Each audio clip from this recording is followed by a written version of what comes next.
taking a break from everything, and I thought I would just come to my car and just talk with you guys for a quick minute. Um, Family, things are really, really serious. Let me say that again. Things are really, really serious. For those who of you guys that haven't really been following or paying attention to what this commander in thief has been up to, this guy has really been off the chain with his comments, with his remarks. I mean, over the so-called uh, Easter weekend, Passover, chase the bunny rabbit, resurrection weekend, um, this commander in thief sent threats to Iran. And I mean, it wasn't just regular threats. I mean, you're talking cursing, the whole nine. Well, last night, he dropped another threat. And that threat is to go nuclear or whatever, wiping out an entire civilization. He literally threatened last night. And in the thumbnail, I put a screenshot of the um, post he made on his Truth Social account on Truth Social, which is a social media site that he and his team developed, and he is just off the chain. He's off the chain. You know, uh, this guy. Well, I mean, family. We're seeing things that we haven't seen before in our lifetime. We're witnessing so much. We know that this commander in thief, um, he has a number of people that are connected to him, far as the 1948ers, as far as Netanyahu and his whole group. They have the inside scoop on uh, uh, he, in terms of Donald Trump and the whole Epstein situation. Putin has the inside scoop of the information that can really incriminate him with that whole situation. So he's just in cahoots, and he's been off the chain, off the chain, unfiltered, uncouth. I mean, he literally made a post last night stating that he's going to wipe out an entire civilization. And while he's doing all of this, the 1948ers, which you guys know who they are, the Netanyahu and his group of people, his people, while they're doing a sleight of hands, while United States is engaging Iran directly on paper, right in front of everyone, they are bombing. When I say they, the 1948ers, they're bombing Lebanon. They're bombing Jordan. They're bombing Assyria, all for this greater Israel project. And what many of you guys don't know and understand, may not be paying attention, the Israelis, right, are in agreement with uh, what's that country? Oh, I can't think of the country now. It's going to come to me. What is the name of that? Argentina. That's what I was thinking of. Argentina, who basically the president of Argentina is connected to the 1948ers. They are now in agreement to allow the Israelis to flee from the land of Israel to there. The same group of people that the commander in thief gave $40 billion to, while at the same time cutting all kinds of benefits, the whole nine for the people here in this country. The same country, Argentina, that the commander in thief, entered into an agreement to allow the people of Argentina to send their bad beef to this country. The same beef that China rejected because of the chemicals that are in it, to completely undermine the farmers here in this country. There's a lot going on for family. And at the same time, with this greater Israel, that's behind the whole Venezuela thing situation. So he's really carrying out their agenda, and now he's really going nuclear in terms of with his his whole agenda. He's not hiding his agenda. He's in your face,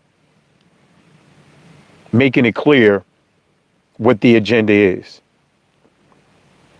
So again, he just threatened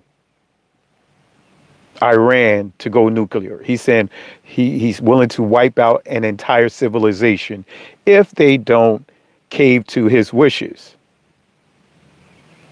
Now think about that, family. The only way you can wipe out a territory like Iran is a nuclear option. You won't wipe it out because of the mountains, because there's a lot of mountains in Iran. But the fact of the matter is, for him to even make that threat, he's making a threat like that. He is making a threat like that. That in itself should raise a lot of red flags. Now, we know that every couple of days he'll push the needle back. He'll push the needle back. He'll say, hey, if you don't do this by this day, if you don't do this by that day, if you don't do this by this day. He's been doing that for almost a month, pushing the goalposts, moving the goalposts, saying that this whole initiative with Iran is all about, getting rid of their whole nuclear capabilities, when almost a year ago, that was supposed to be the reason why they went and bombed in that area.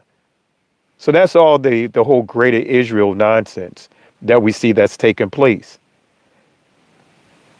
But this guy is off the chain, family. This guy is off the chain. Anything to shift and redirect the attention from the whole Epstein situation, which there is proof, a credible source, credible victim who stated that Donald Trump molested her when she was 13. Molested her when she was 13. She was included in the Jeffrey Epstein estate settlement. So that gives credibility to her. Right? And I know I see some of the questions like NATO aren't allowed to attack another country. But look at this. NATO has been completely silent towards this commander in thief in Netanyahu. Because technically what this commander in thief is committing, he's committing war crimes.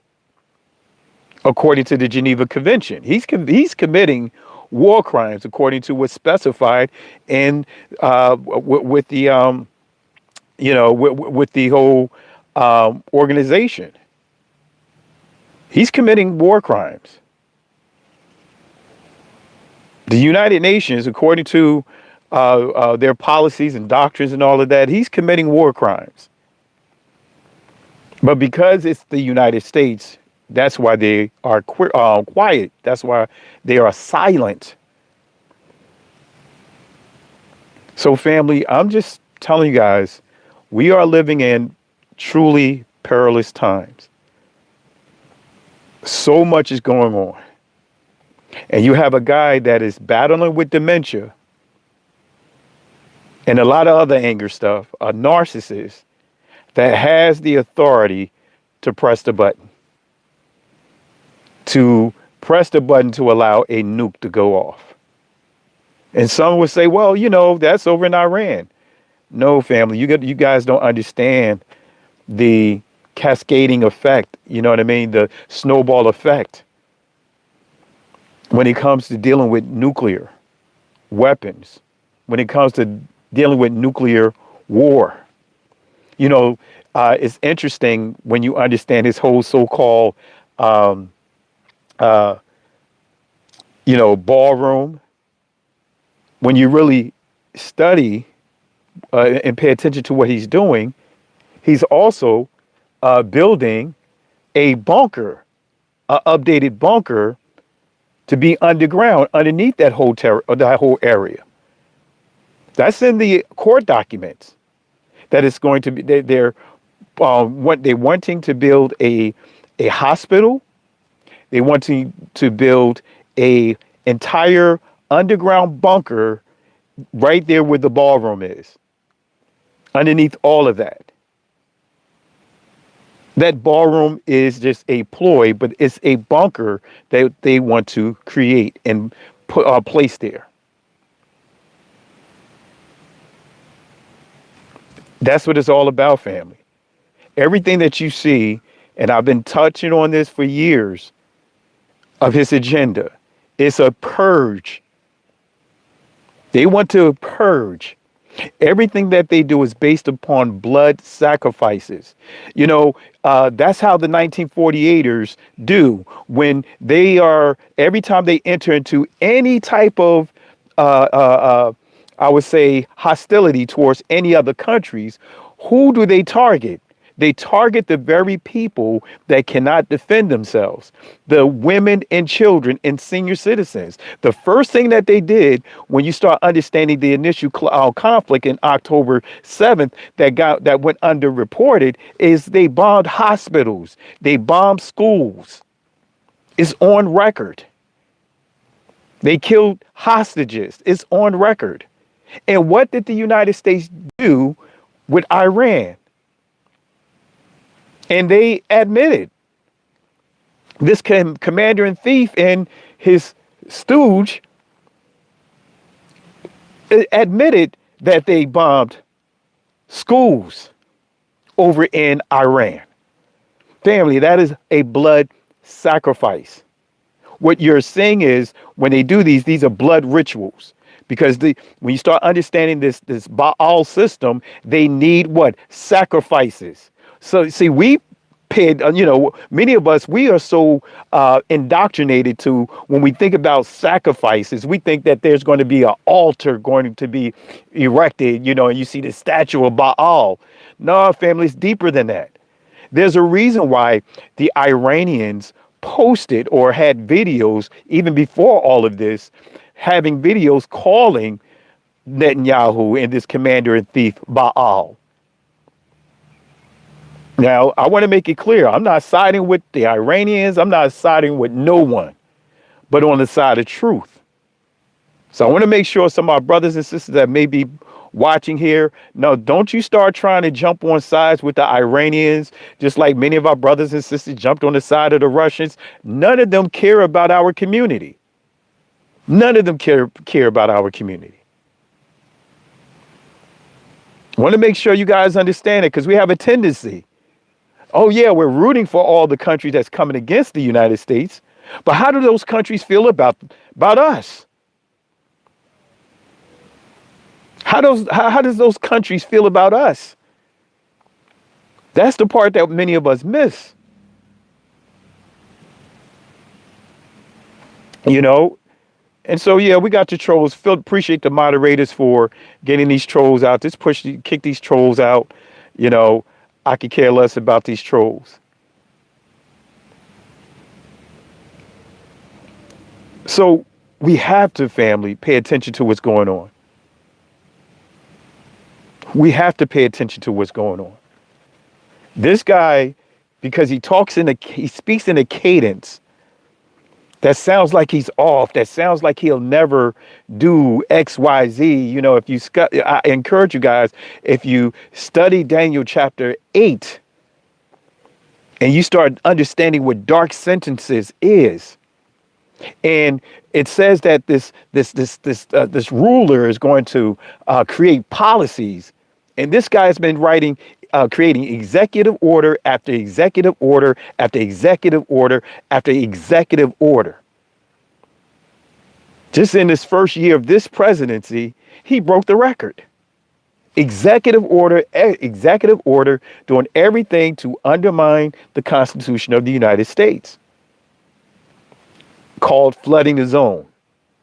His theory, his philosophy, the way he does things, he's flooding the zone like he came right into office and literally understand that it's too much for the Supreme Court and the federal courts to keep up with. So that's what you see taking place. When you start understanding this whole government downsizing, it has nothing to do with money, but it had everything to do with purging this system against those that don't agree with him. The whole thing with the whole Doge thing, that gave them the opportunity to come in and get rid of all the watchdogs and give them access to all the data across the board. So now he can look at anyone that voted against him, for example, is on his list. So now when you look at this governmental system, he's purging. He's purging government workers that didn't support him. He's purging Negroes out of this system. The very group that said that they're downsizing, a lot of you guys may not be aware, they just lowered standards on key government positions so that way you're not required to have a college degree. Now, so many people that follow him, that's this maggots or MAGA or whatever, right? They don't have college degrees. So that's a calculated effort to get rid of, to purge the government from people that look like you and I, so that way he can further get his cronies into these key positions. Come on, family. Come on, family. That's what these MAGA nuts do. Or maggots. MAGA nuts, though. Maggots. That's the whole agenda. We're witnessing a purge. We are witnessing a purge. Come on, family. I'm being real with you. That whole DEI nonsense that they created to put our faces on it. Guess what? They created they revamped DEI, and they have DEI for who? The 1948ers. They gave they pushed this lie as if our people is at the top of the list that benefited from DEI, when actually we was the lowest. The number one group of people were white women. Number two, white men that benefited from DEI. But they had to place our face at the front of it to create a what? Narrative. To create a rallying cry, a war cry. But when he started making all these cuts, who yelled the loudest? When he started making these cuts to these governmental systems, veterans start crying loud. Why? Because 90% of the veterans are who? White men. White people. They're top. And I'm not saying this from a racist perspective, but it's the truth. Who is at the top of the list? What is the largest group for disabilities? White people. Starting with white men. Who's at the top of the list for welfare? White men and white women. All these social programs, who is at the top of the list? Even affirmative action. White women benefited from affirmative action than our community did. So I'm saying all of this to say, family, part of that beast, that fourth beast, is manipulation through man-made systems. The word that you'll see there is shana, which transliterates to diverse. But when you take shana a step further, shana means manipulation, altering, changing. Are we not saying that this beast, this group of people, is good at manipulating the very things that he uh, trajected on others? Is the very things that he's doing. Come on, family. Come on, family. Come on, family. See, when you start understanding the pattern, it's always around their feast days that they created. Right? If you understand the 1948ers, they do things around feast days between Passover and Tabernacles. Those are the two key feast days they tend to do things around. Right? Or should I say between the seventh month, which the very first day of the month of the seventh month, that is the blowing of trumpets. The 10th day is the Day of Atonement. And after the Day of Atonement, followed by the Day of Atonement, the 14th day, that is Tabernacles. Go back and look at the history of these people and see what they always do, the type of wars and type of things that stirred up around these feast days. So do you think it was a coincidence that this weekend he's stirring things up? Now, I'm not even going to get into the accuracy of the calendars. That's a whole nother story. But family, we are, the way things are playing out, we are in the 2-minute warning, right? For those that are not familiar with sports, especially when you're dealing with, for example, basketball or football, you have what is called the 2-minute warning, right? In football, the first quarter, second quarter, the third quarter, but in that fourth quarter, when you start really getting down to crunch time, they call that the 2-minute warning. Because in the first few quarters, you kind of lackadaisical, you kind of filling your opponent out, but once you get into that fourth quarter, now you're like, man, now you're on the clock. Now, when you get into crunch time, now you understand that now things are serious. Now we don't have no time to play. We have no wiggle room for errors and mistakes. That 2-minute warning, everything begins to intensify. Are we not seeing things intensify now? So we're in that 2-minute warning, family. We are in that 2-minute warning. Some of us is still having this lackadaisical approach. No, we are in the 2-minute warning of this beast system. And this beast system is not playing.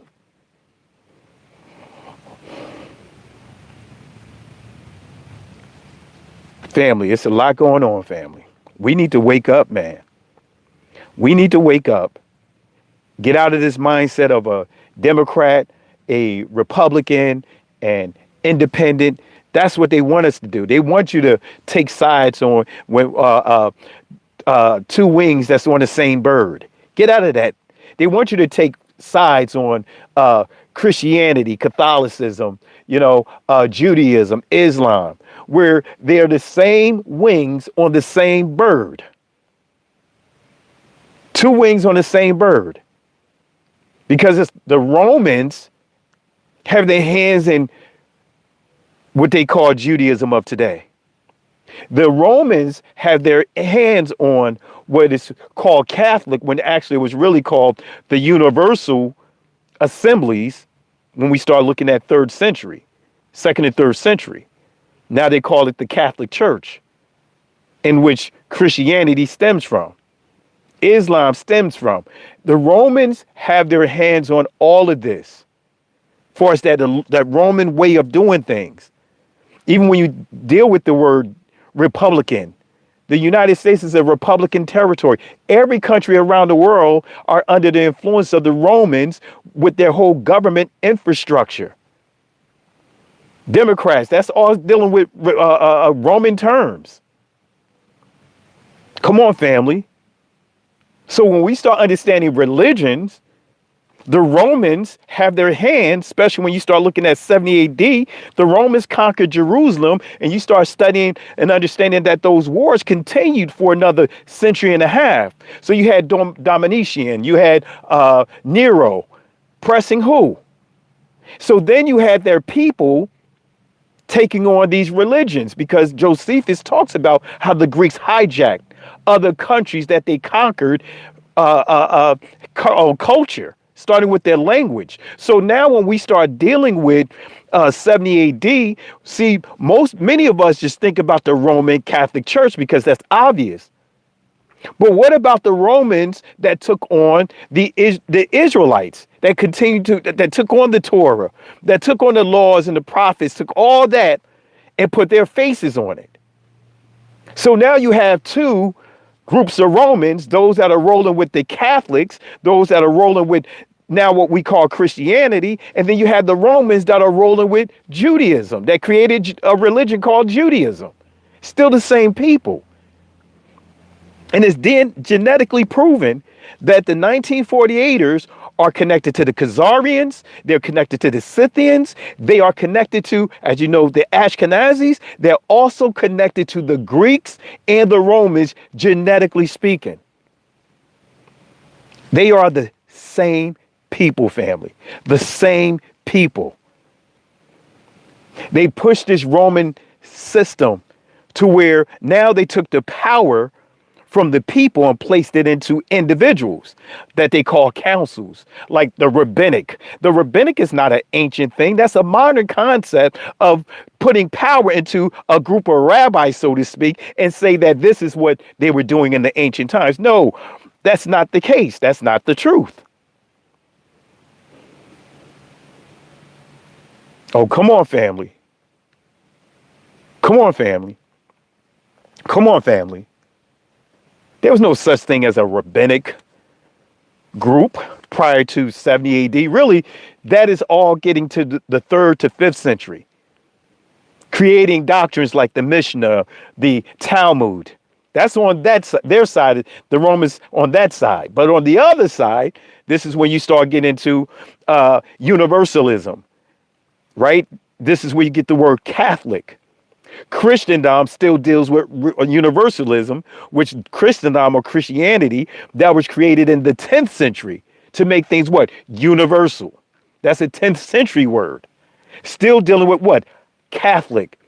Catholicism, universe, the doctrines of the Etruscans, in which you will see the Greeks and the Romans, their belief system stems from. Oh, come on, family. They had many of you guys, many of us programmed to waiting for a new world order, and the world order has been here. The new world order is not even a new world order. It's a renewed world order based off of the Babylonians, but then the Greeks hijacked the Babylonians. And so then the Romans conquered the Greeks. So guess what? Now we're seeing what? A Roman system that mastered all of this. And guess what we're seeing right now? These things are still dependent on this influence of Caesar. Come on, family. That fourth beast, manipulation. That fourth beast, tying into, going into chapter 8 of Daniel, when it started dealing with the Grecians. When you start dealing with the little horn, the big horn. But the key is dark sentences. That beast is going to specialize in giving fake security, pushing false hope, to carry out its agenda of war, starting with targeting the true people. Notice everything that these guys do. They target dark, melanated communities, communities that look like you and I. Come on, family. Anyway, family, I don't want to, hold you guys up. We're going to we may do a special live tonight to discuss this right here, family, because we are in crunch time. We are in the 2-minute warning, right? And when we start, and I see someone questioning about the Iranians, see, this is where you have to take out of the term Jew. When you say Iranian Jews, guess what you're doing? You're still tying into the deception, because this group of people, starting in the 8th century, they began to create terms like Ashkenazi Jews, right? Then they created Sephardic Jews. They created the term Ethiopian Jews. They created terms as what you're using right now, Iranian Jews. Do you know the true people of we could go back to the 13th and 14th century.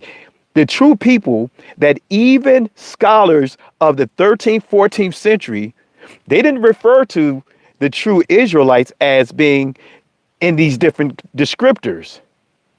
See, they create these groups so that way now they know labels. They know people will gravitate to labels. People will gravitate to titles. But they created the term Sephardic. They created the term Ashkenazi. They created the term Iranian. When I'm talking about so-called Jewish groups, they started creating these terms and titles so that way they can place themselves as the authoritative group. On who? Who has the group of people, the Ashkenazi Jews? They have the authority over, according to them, over anyone that uses the word Jews. Let's just say the Ethiopians. They have more Ethiopians than them. Let's talk about the Igbos. The Igbos have far more Israelites than all of them put together. But they use this word, this Jewish construct, so that way now they place themselves as the authoritarian over that entire group, that entire designator. This is when they created, when you get into the word rabbinic, that is an authoritative title, so that way you place them at the top of everything. There was no such thing as a rabbinic group pre-70 AD. You had the different sects of Israelites, as far as the Essenes, the Pharisees, the Sadducees. You had these different groups, right? But you did not have a group called the rabbinic.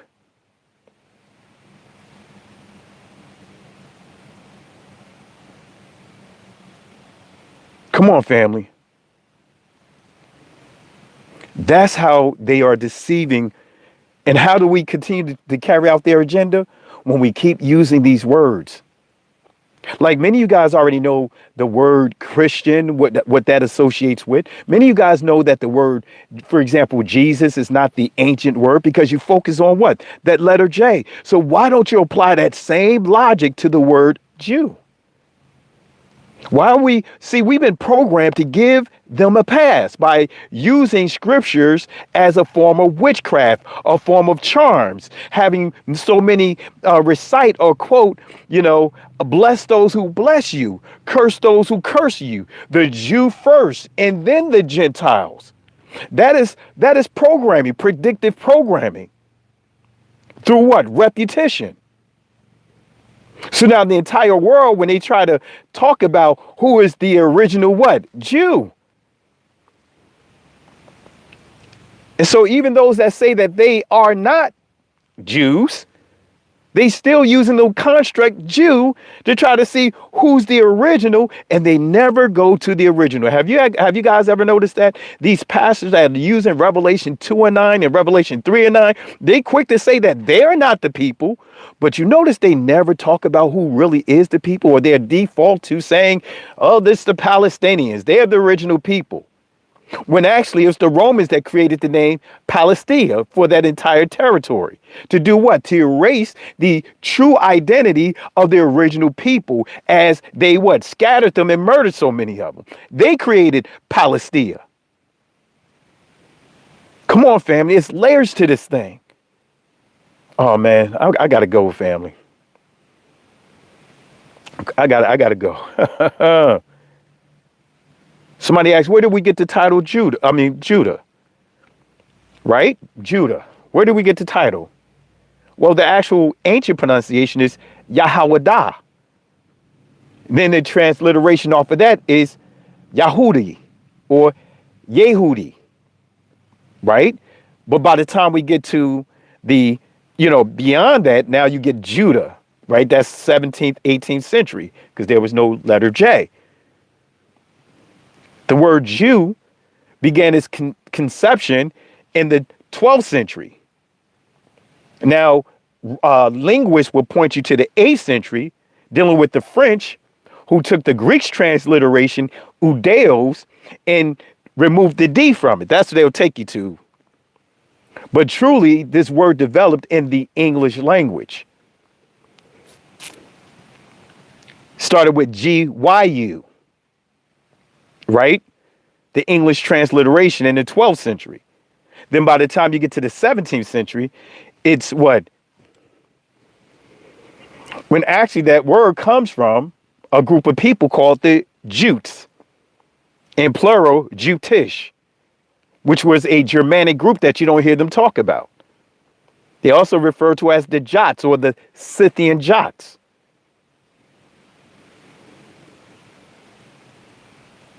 Come on, family. Come on, family. Come on, family. But anyway, I really appreciate the question. Family, let's talk about this later. I got to get ready to go. I've been here longer than what I anticipated on, but got to go. We'll talk about this. We may do a special live tonight, or I may do an upload, put a video together to really highlight what we talked about at this moment. Love you guys. Got to go. Be blessed. Keep your eyes open. All right.